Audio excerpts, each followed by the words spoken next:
మన కదలికల్ని ఎవరో చాలా క్లోజ్గా అబ్జర్వ్ చేసి రాజశేఖర్ అంకుల్కి ఇన్ఫార్మ్ చేస్తున్నారు.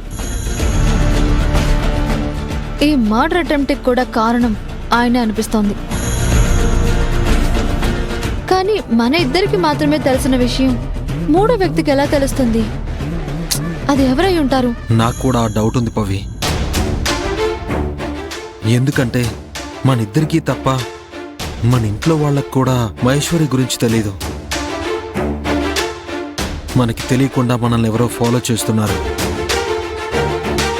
నా గెస్ కరెక్ట్ అయితే రాజశేఖర్ అంకుల్ ఎవరినో తన మనిషిని మనకి స్పైలా పెట్టుండాలి.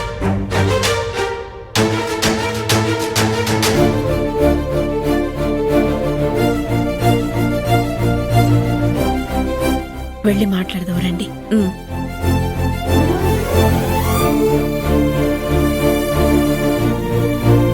పవిత్ర, మీ తాతయ్య నానమ్మ నేను కలిసి ఇంట్లో ఫంక్షన్ చేయాలని నిర్ణయించుకున్నాం. ఏం ఫంక్షన్ సీతమ్మా?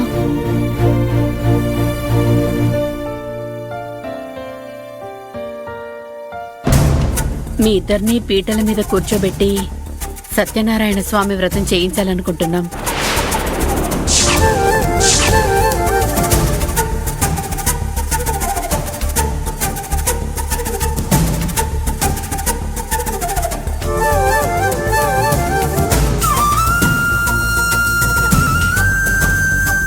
నా దృష్టిలో ఇది పెళ్ళే కాదు.